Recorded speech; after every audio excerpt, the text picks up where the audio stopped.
चिंचवड वडा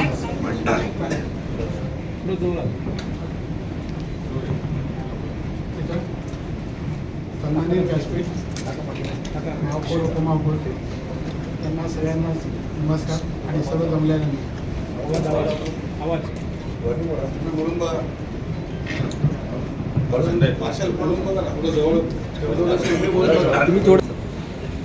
आयुषचा जो प्रवास आहे म्हणजे प्रवास म्हणजे म्हणणं बघितलं एखादी इमारत तयार होते त्याला आपण बोलतो त्याप्रमाणे भरपूर पिलर असतात. तर एका दोघांचं काम नाही म्हणजे परिवार नजरेसमोर येतो कारण ते परिवारातले असल्यामुळे पण त्याच्या मागे भरपूर पिलर आहे. म्हणजे एक पिलर असं की त्याला ट्रेनमध्ये प्रवास करताना जे आपल्याला सहकारी प्रवासी सगळे मिळाले त्या पद्धतीने सर्वात सगळे पार्ट जो येतो आहे म्हणजे तुमच्या स्पोर्ट्स क्लबप्रमाणे येतात. आपल्या सायना स्पोर्ट्स क्लबने त्याला भरपूर म्हणजे वयाच्या वाऱ्यावरची सिनियर क्रिकेट खेळण्यासाठी उभं केलं. त्यामुळे साहजिकच तो मुंबईमध्ये सिनियरमध्ये खेळू शकतो हे मुंबई क्रिकेट असोसिएशनचं नजरे झालं. आणि नंतर काळ दरम्यान म्हणजे आताही कसं आहे की आयुष्या संदर्भात बोलायला लागलं तर मी भरपूर बोलू शकतो आणि ज्या पद्धतीने की ते कशी शॉर्टकटमध्ये नाही कारण हा 12-14 वर्षाचा प्रवास आहे तो काही धोक्यात होणार नाही. पण त्याच्यामधले मुख्य पिलर आहेत त्यांचं नाव घेणं अगत्याचं आहे कारण ही आपली वसई महानगरपालिका वसई विरार महानगरपालिकेच्या समोर भूमिपुत्रांसमोर जे आपल्याकडे जो जात होता काय करत होता त्याच्या मागे पडद्यामागचे जे कोण माणसं आहेत त्यांचा पण उल्लेख होणं गरजेचं आहे. तर आता या हिशोबात की आपण ते असोसिएशन बोला किंवा क्लबच्या माध्यमातून शाळा या पद्धतीने सगळे आहेत. तर शाळेने पण त्याला तो शाळेत इकडे मुंबईमध्ये सुरुवात झाली होती त्याची VN सुळे डॉन बॉस्को त्यांनी शाळेने पण भरपूर त्याला सपोर्ट केला. पण मुळात कसं आहे की ज्या एक लेवलचं तुम्हाला क्रिकेट खेळायला लागतं त्या क्रिकेटमध्ये जेव्हा तुमच्या एजच्या बाहेर पुढे तुम्हाला जेव्हा क्रिकेट दिलं जातं त्यावेळेला तुमचा अपग्रेड म्हणजे मुंबई क्रिकेट असोसिएशनने जे केलं त्याच्यामध्ये त्यांचा सिंहाचा वाटा आहे.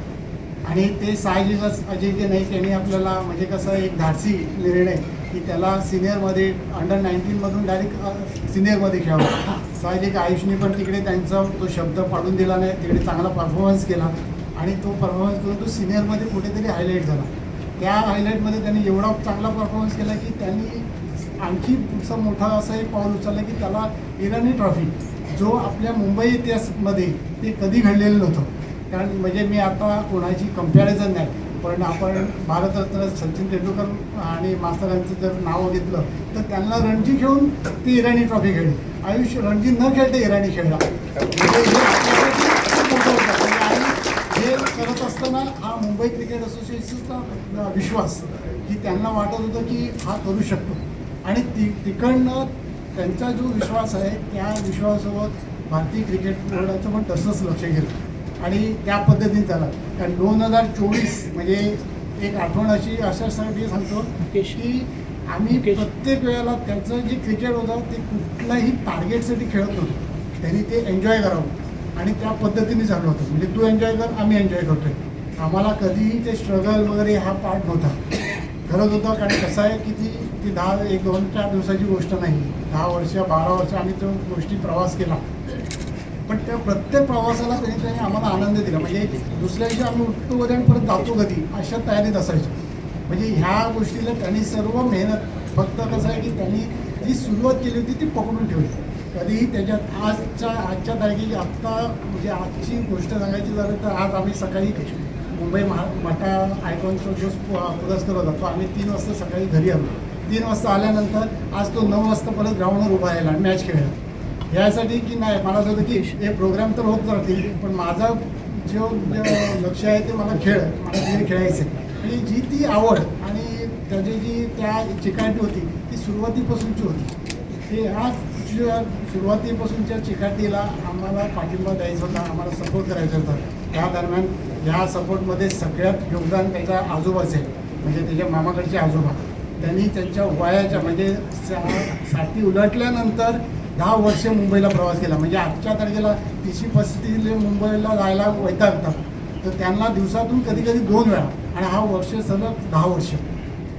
त्याच्यामध्ये त्याचे काका म्हणजे त्यांनी म्हणजे आता कौटुंबिक आपण जबाबदारी सांगितल्यानंतर घरातला माणूस आपल्याला 1-2 दिवस मदत करू शकतो पण त्याच्या काकांनी पण तसंच की सकाळी त्यांच्या कामाचे म्हणजे काही टायमिंग नसताना सुद्धा त्याच्यासाठी लवकर उठून त्याला शाळेत पोचवणं परत आणणं हे पण त्यांनी केलं. म्हणजे ह्या दोन पिलर हे असे होते की मी निर्धास्त होतो. पण ह्या जर्नीमध्ये कधी असं विचार आला नाही अरे 70-80 किलोमीटर तो लांब शाळेत जातो आहे, उद्या तरी तिकडे काय आजार झाला तर आपण पोहोचणार कधी.